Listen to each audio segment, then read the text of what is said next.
Hi friends, Mindy here. I have a process video for you today working through pleasing in his sight from Bythewell4God. I am going to be working on day 9, so I'm just going to pull out my little flashcard. You can see I've already read through here and taken notes and everything, so I'm just going to set that off to the side. I have this tag that I want to use today, and it's from a leftover, when I created this other day in my Bible, I had a lot of texture paste left over, and so I just went ahead and used it up on this tag. I like to do that whenever I'm working with mediums like that so they don't go to waste. And then I just added a little bit of Distress embossing glaze over the top and let that dry and then heated it.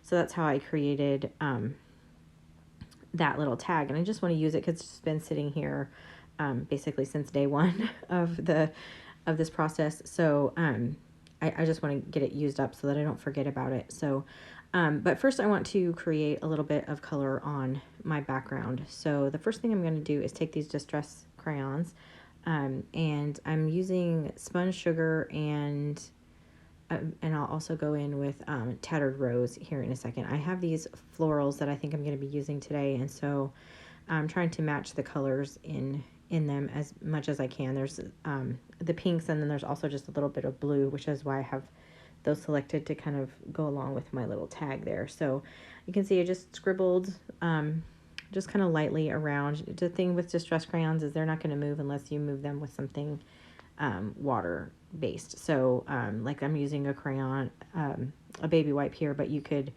wet your finger and do it, or use a paintbrush and water or whatever, but they're not going to move. And you can kind of see the scribble lines in there just a little bit, but if you work at it, they pretty much dissolve really well. I really love distress crayons on my Bible pages. So I went in around the outside with a very, kind of thinner coat of the Sponge Sugar, and now I'm going to go in with Tattered Rose, and I actually applied the Tattered Rose directly to the baby wipe, and then I'm just going to apply it this way. That way I just make sure I'm not getting any like harsh lines or whatever. I don't generally have that problem, but and also this is going to kind of help blend those two colors together, and I'm coming in a little bit further in toward the page than I did with the first color, and I'm just going to kind of keep working from the outside into the center, and I won't actually put any color kind of right directly in the center of this page. It will stay the same, and then that just kind of helps pull your focus into the middle of the page, which is where my tag is basically going to be. So I'm just kind of going back and forth here between, I added a little bit more of that Sponge Sugar on here, and then just to get to the background that I'm looking for, you can kind of see, and then I'm just kind of blending them together.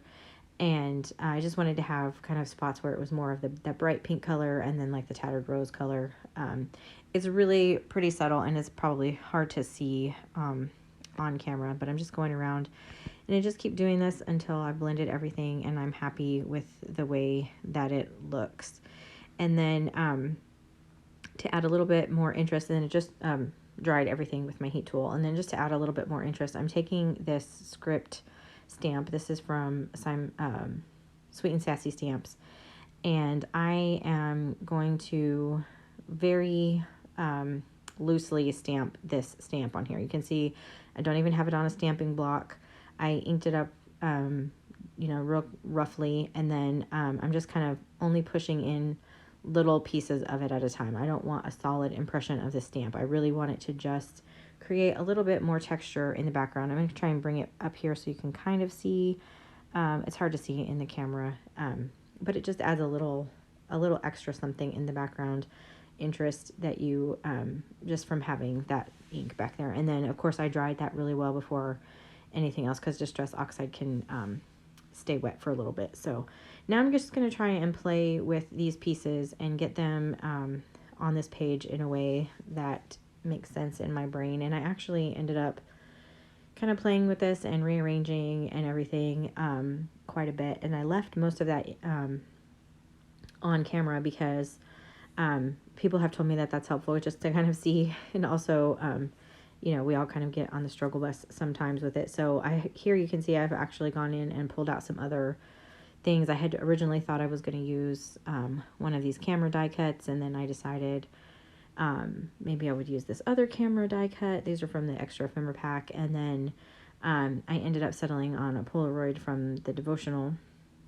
And I'm just kind of going through here and trying to layer things and place them in a way that makes sense. And I have, because that blue in the center of that tag is kind of bold, I want to make sure that I have some blue kind of sprinkled throughout the other areas of this page. Otherwise, it's just going to look like this blue thing in the middle of a pink page. So I found this Polaroid that had kind of all of the blue tones in it, and then also some of the pink ones as well. So that Polaroid actually ends up working out really well down there in the bottom left corner.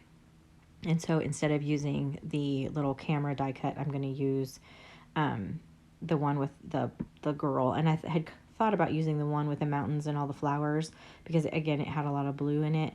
But at the end, I just really liked the one with the girl, because it also had some of those pink tones and kind of like that that tattered rose color kind of in there as well. So I'm just going to go around and trim out some of the white part off of the Polaroid. And then I'm taking the Distress Oxide, the tattered rose, and I'm going to just very lightly go over the entire face of these florals. I don't really want to change the color of them, but I want to tone down that white just a little bit and help these kind of blend into the background. That way you don't have to like try and fussy cut all of it. You can kind of see the difference there. So I just did that with all three of the florals. And then I'm taking my Distress Archival ink in Ground Espresso, and I'm going around the Polaroid and the Polaroid with the girl. And then I will also go around the flashcard here that says acceptable on it. And I'm actually going to do this one. I'm going to put a little bit more distress on this one, just a heavier coating of it on the edges. And I'm even going to go around the florals, but on the florals, I'm going just kind of right along the very edge of it, just to kind of define them a little bit more.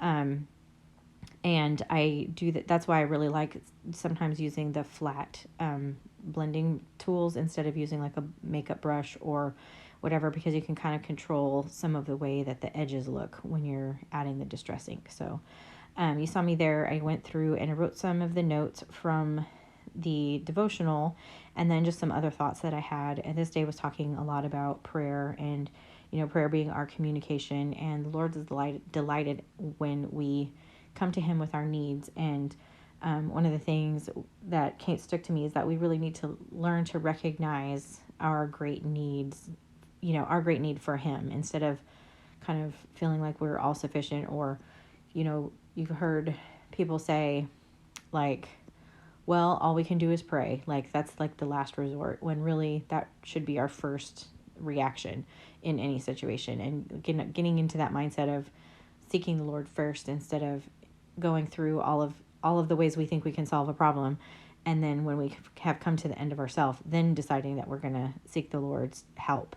So just prayer and communication with the Lord is just such an important part of our life. And prayer is communication, and no one wants to be in a one-sided relationship where you're in a one-sided conversation all the time. Like that's just no fun for anybody. If you've ever tried talking to someone who was like not paying attention, it's just no fun. So the Lord is constantly trying to communicate with us through different ways, and he wants us to communicate back. And that's a lot of what this day is talking about, and the Lord delights in it when we are in communication with him. So while I was blabbering there just for a second, I'm starting to try to get this the final setup for all of these little pieces and layers, and get everything kind of glued down. And I'm working sort of from front to back here. So I'm just, the pieces that I know are going to layer in a certain way, I'm adding just a little bit of glue to kind of keep them together. And then I will glue this down all as one giant piece when I have everything kind of exactly as I want it. I'm fussing with this top piece here just a little bit because I wanted it at a certain angle, but it was covering up my words that I had written. And so I decided to just do a little bit of surgery on this die cut, and I cut out like one of the sections of flowers, and then I just kind of inked up the edge, and no one's the wiser. And then now it's not covering the words that I had written, and I can just pop that on the top. I wanted to really cover the hole in the top of this tag. I could have put some fabric or something in there, but I don't really want to add the bulk of a knot like that right there. So it just kind of makes things wonky to work with. So I have everything, you can see, just all glued together in one big piece. So because this tag is a little bit warped from when I added the texture paste on it, I'm going to use both glues. I'm going to use a tape runner and I'm going to use a liquid adhesive. That's just going to kind of give it some initial stick so that it will stay stuck down while my other glue, my liquid glue, dries. This Barely Arts Precision Glue, it dries really fast, but I just felt like this was going to give me the best chance of getting this to glue down flat, and it did a really, really good job. I did have to come back and touch up just a couple places where I hadn't gotten glue, like to the edge of the flashcard or whatever. And then, but other than that, everything was fine. And then I'm using my little date stamp. I'm trying to be better about dating my entries in this Bible. My other journaling Bibles, I have not been very good about that. It's kind of hit or miss. And so I'm trying to be very aware of that as I'm working in this interleaved Bible. So I also want to indicate that this is day 9. So I have this little, just the little tile number that I just stuck in that little Polaroid. And then I've been working through the cards that came, the scripture cards that came, that you could get to coordinate with this kit. You can see I created this little journal, and I have all of my days numbered with all of the scriptures. And, several of the days have multiple cards, but this particular day did not have a card. And so, but I knew that it would kind of bother me to not have it in here. So I went ahead and just made, I'm just going to make a little card. And so I pulled out one of these big Polaroid journaling cards. That was the extra ephemera kit that you could get. And I just pulled out one of the cards and I punched the holes. And I'm kind of low on the camera here, so I apologize for that. And then I wrote out the scripture on the back of the journaling card. And now I'm just adding one of these little stickers, the little glasses. They were clear stickers, so I put them on some white paper and then just cut it out. And then I also I'm going to go around and distress all this. I also used my tab punch to punch out a couple tabs. That's how I've been labeling all of the days. And so I'm just going to glue those down.